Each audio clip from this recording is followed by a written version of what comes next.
Mga kwento ni Thelmo.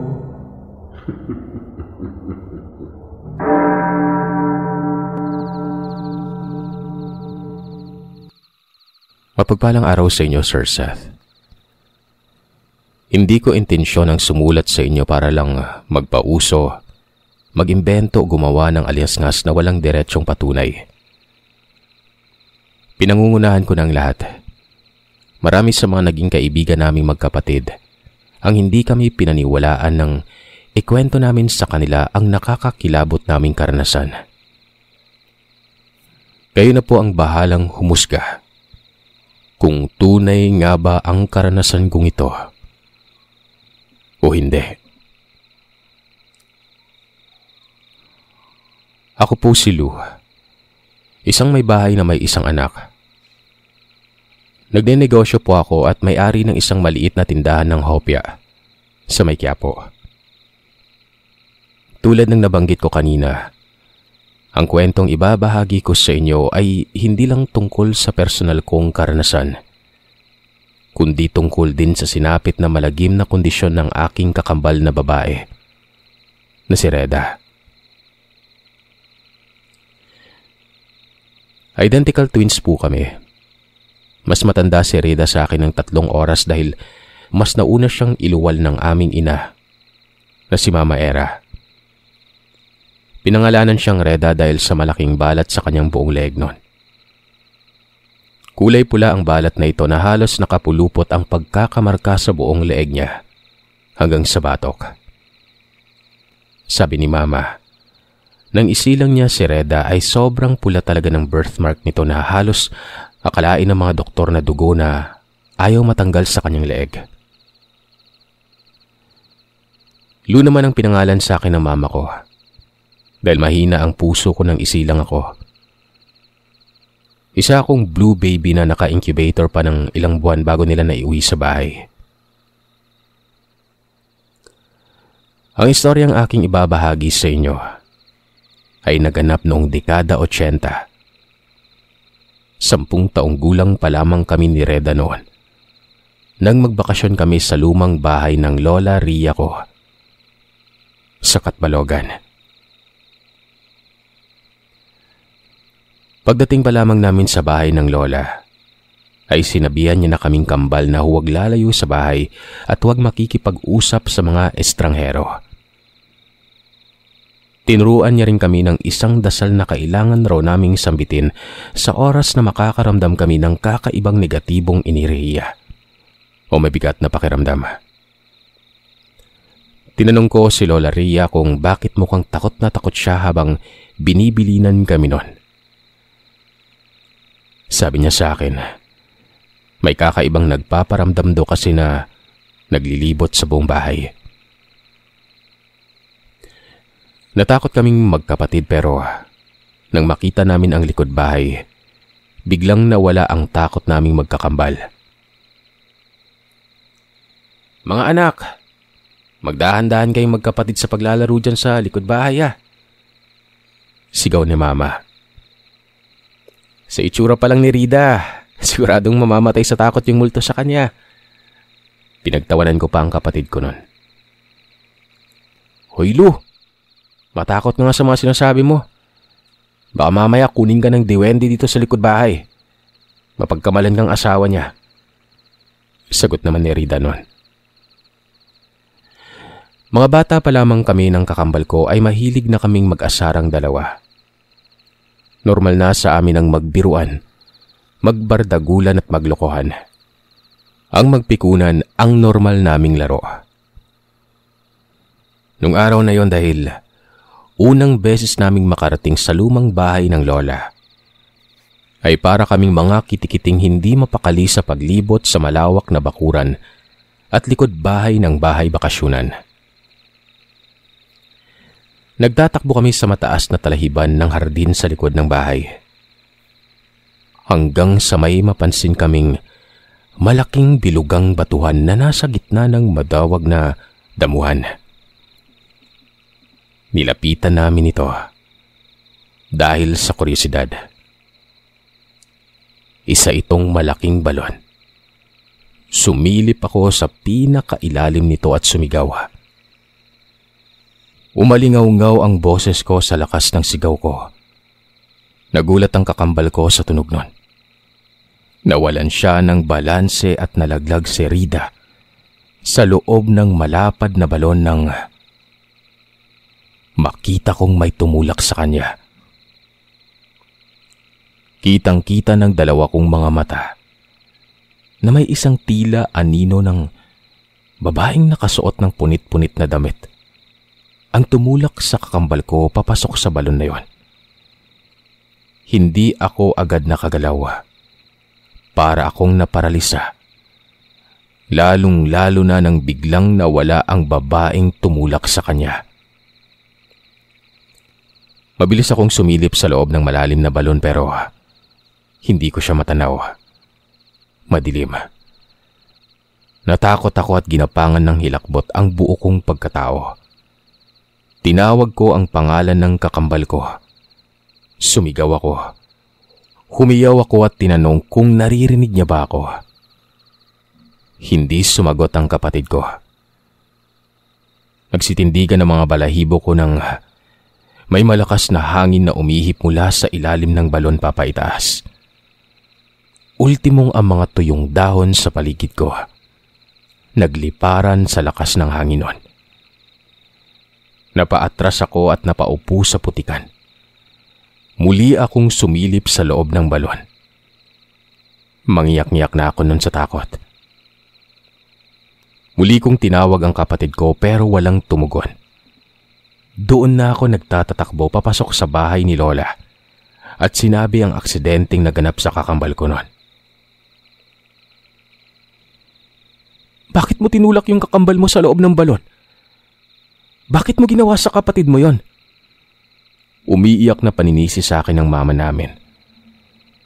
Sinabi ko kay mama na hindi ako ang tumulak sa kanya, kundi yung babaeng gulagulanit ang damit ang may kagagawa nun. Mangyak-ngyak akong dinidepensa ng sarili ko na hindi ako yon, na maniwala siya sa akin. Pero hindi ako pinaniwalaan ng mama ko.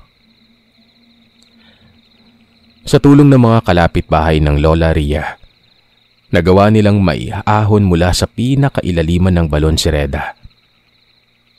Duguan ang ulo nito. Walang malay tao si Reda nang isugod namin ito sa ospital. 6 na buwan siyang nakaratay sa ospital. Sa loob ng 6 na buwan na yun ay hindi ako kinakausap ng mama Vera ko. Ako talagang sinisisi niya sa pagkalaglag ni Reda sa balon.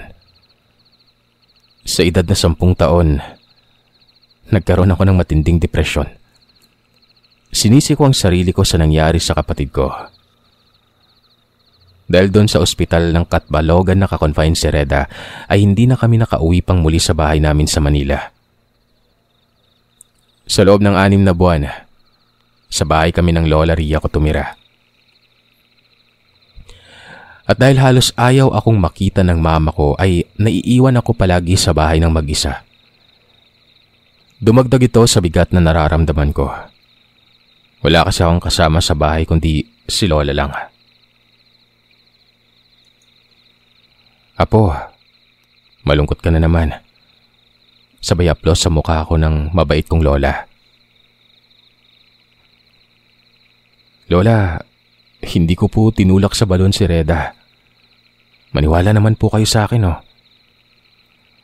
Binanggit ko na isang babaeng mahaba at buhagag ang buhok na nakasuot ng gulagulanit na damit ang nagtulak sa kapatid ko. Hindi ko lang nakita masyado yung mukha ng babae na yon. Dahil bigla siyang nawala ng malaglag sa balon si Reda. Dito na nagkwento si Lola na meron talaga umanong isang nilalang o kaluluwa na naghihiganti sa lugar na yon. Isang babaeng multo. Nakakatakot umano siya noong nabubuhay pa siya. Mas lalo na siyang kinatakutan ng mapaslang siya ng mga taga-baryo. Diyan mismo sa likod bahay ni Lola, hinabol na mga kalalakihan ang babaeng nagngangalang Lupe. Si Lupe ang manananggal sa baryong yon. Si Lupe umano ay isang nilalang na may kakayang magbago ng anyo tuwing kabilugan ng buwan. Humahati umano ang katawan nito kapag hating gabi sa pamamagitan ng pagpahid ng inurasyonan na langis sa kanilang buong katawan. Ang nakakakilabot pa, tinutubuan siya ng mga malalapad na pakpak na parang sa paniki. Magmula umano ng naging tanyag o bantog itong si Lupe, marami nang nawawalang sanggol. Kahit nasa sinapupunan pa lamang ng isang babaeng nagdadalang tao. Madalas ay may kung anong tumutusok na isang manipis na karayom na napakahaba umano at siyang humihigop sa dugo ng laman ng tiyan ng buntis. Ito palang si Lupe ay dayo lamang sa probinsya nila. Nang dumating raw ito sa lugar ay marami ng mga buntis ang inatake nito.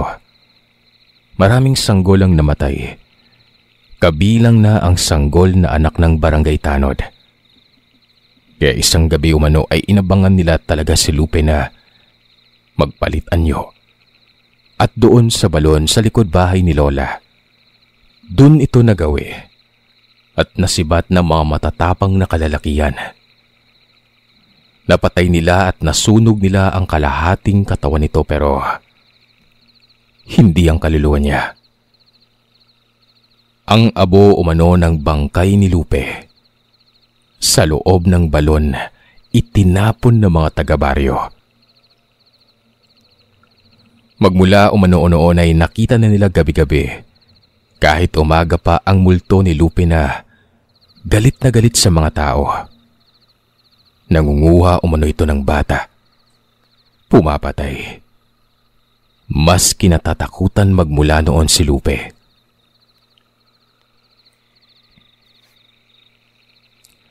Sinabi ko kay Lola na natatakot ako noon.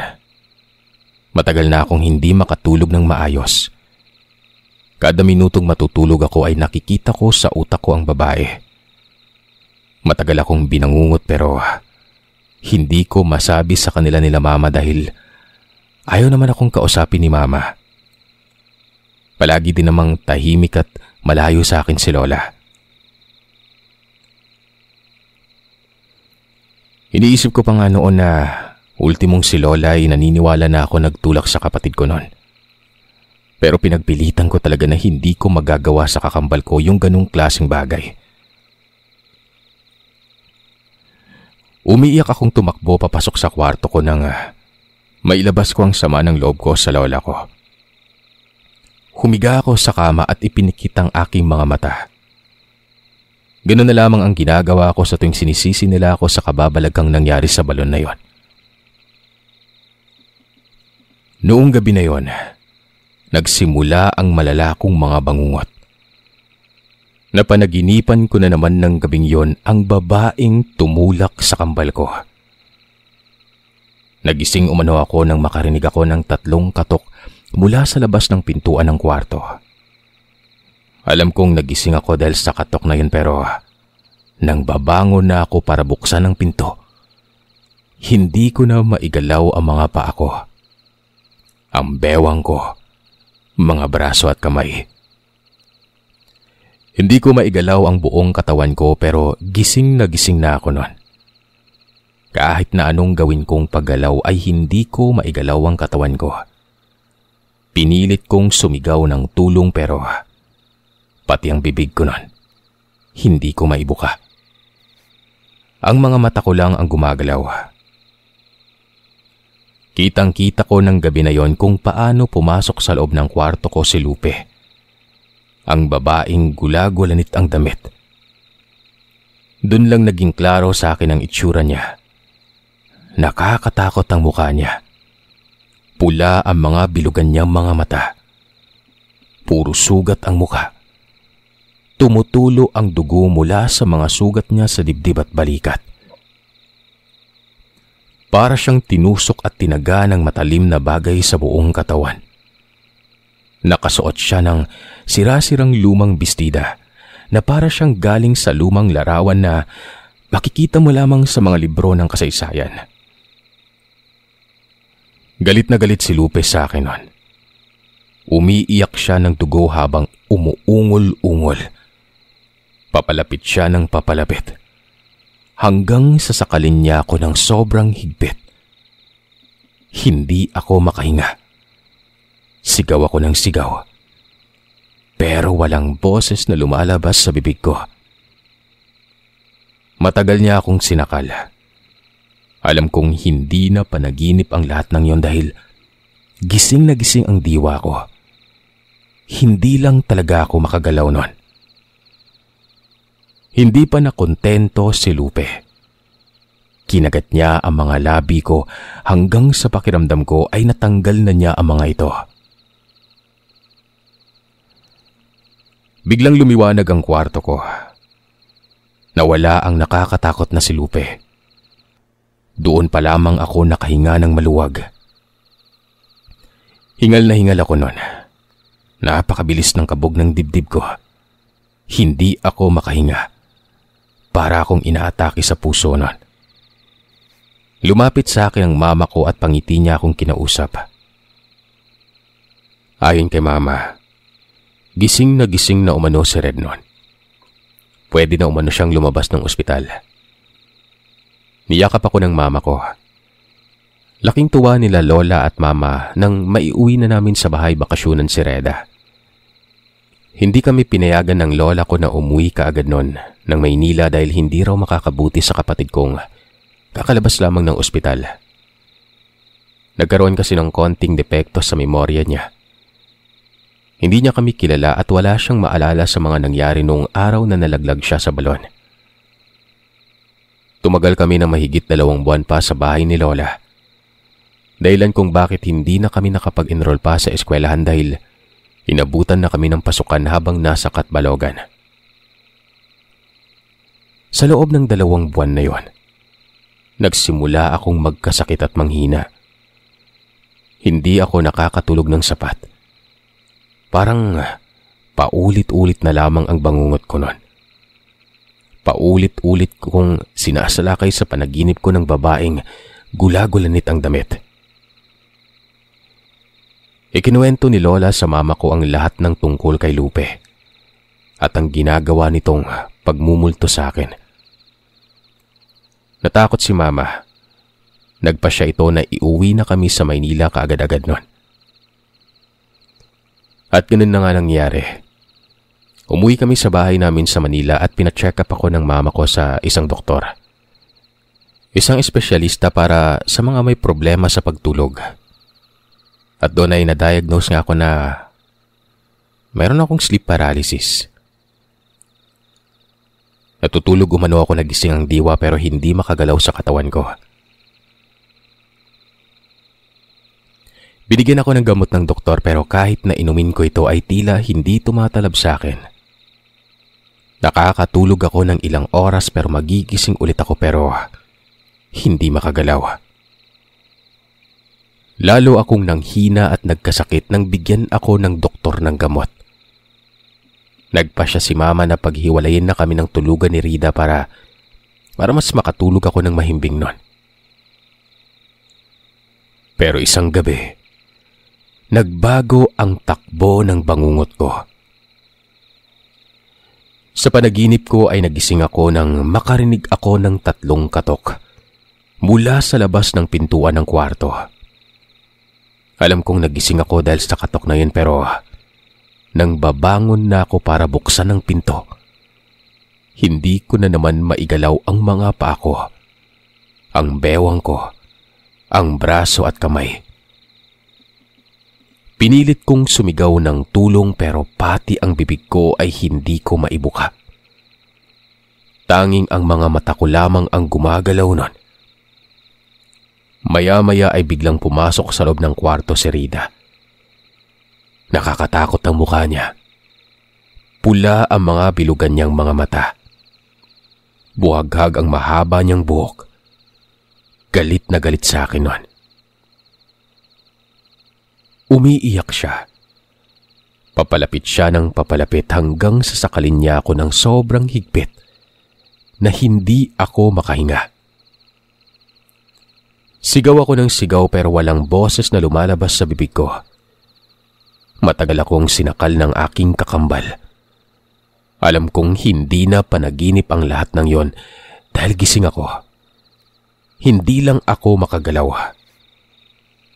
Galit na sumisigaw si Rida na mga katagang, "Pinatay niyo ako. Hindi ko kayo patatahimikin." Na tila galing sa hukay ang boses niya. Biglang nahimatay si Rida at bumagsak ang katawan niya sa may sahig nun. Hindi ako makapagsalita ng maayos. Hindi ako makahinga. Umaga na nang magkamalay tao si Rida. Pinagalitan siya ng mama namin pero umiyak lamang siya at nagsabing wala umano siyang maalala na sinakal niya ako habang natutulog. Nagulat na lamang kami nang tumawag sa landline si Lola. Pinababalik kami sa Katbalogan. Mabilis naman kaming lumuwas nun. Nung hapong dumating kami sa bahay ni Lola, ay may naabutan kaming grupo ng mga matatandang manggagamot. Mga eksperto sa paranormal. Mga albularya. 5 sila. Yung isa, bulag pa. Nagsalita kaagad ang bulag na matanda nang dumating kami sa bahay. Kayong kambal ang ayaw lubayan ni Lupe. Hanggang ngayon. Kahit sa panaginip ay pumapasok si Lupe para gamitin kayong kambal. Hindi siya papayag hanggat hindi nakakakuha ng kaluluwa mula sa isa sa inyo. Babala ng bulag na matandang espiritista. Nagtanong si Mama kung ano ang dapat naming gawin nun. Kailangan umano naming mag-alay ng dasal at gumawa ng ritual sa may balon. At ganun nga ang ginawa. Kasama ang mga grupo ng mga tao na yon na taga-Katbalogan din. Nag-alay kami ng dasal. Kinausap ng bulag na medium ang kaluluwa ni Lupe. At doon ay umamin ito na siya nga ang nagtulak kay Rida sa may balon. Nagkatay sila ng itim na manok na native at isinalin ang dugo nito sa porselana na lalagyan. Sinugatan kaming magkapatid sa bandang pulso ng matandang yon at pinatulo ang dugo namin sa parehong lalagyan. Pinaghalo niya ang dugo naming magkapatid at ang dugo ng manok at maya-maya ay kumuha ng dahon ng palaspas ang albularya. Isinausaw ito sa dugo. Gumuhit siya ng mga krus sa bawat panig ng batuhang balon. Tinadtad niya ito ng marka ng krus habang nagdarasal sa wikang Latin. Ang naiwang dugo ay itinapon niya sa loob ng balon. Kasabay ng paghangin ng malakas ay niyaya kami ng mga eksperto na lumuhod para magdasal muli. Binasbasan kami ng leader nilang bulag. Ako at si Rida. Sinabuyan niya kami ng bendedatong tubig at mga dinikdik na halamang gamot. Maya-maya pa ay biglang lumiwanag ng napakalakas mula sa langit. Lumabas ang araw sa likuran ng mga ulap at nag-iba ang tingin ko sa hardin ni Lola noon. Napakaganda tingnan, Sir Seth. Muling nagsalita ang bulag na manggagamot sa katagang hindi namin maintindihan. Pero magmula noon ay hindi na ako binangungot pang muli. Nawala ang sleep paralysis ko at nakatulog na ako ng sapat sa oras gabi-gabi. Nawala na ng tuluyan ang multo ng manananggal sa buhay naming kambal. Nagpa siya si Mama na dalhin na sa bahay namin sa Maynila si Lola para doon na tumira. Isinara na niya ang bahay bakasyonan at magmula noon hanggang ngayon ay hindi na kami bumalik pang magkapatid sa lumang bahay na yon sa Katbalogan. Lumaki kaming masaya at mapayapa ng kakambal ko. Masaya na rin siyang kasal sa isang foreigner noon. Meron siyang 3 anak at nasa ibang bansa na sila naninirahan. Nauwi rin sa tahimik na pamumuhay ang lahat. at patuloy naming ipinagpapasalamat sa Panginoon ng kapayapaan na tinatamasa namin magpasa hanggang ngayon.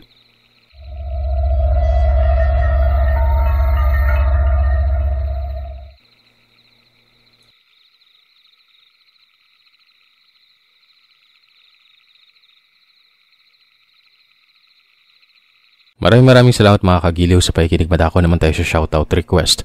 Sa mga gustong magpa-shoutout, i-message nyo sa Facebook page, sa Instagram at email na nakalagay sa description ng bawat story. Iwasan natin yung shoutout request sa comment section dahil hindi po natin siya ina-acknowledge. Okay?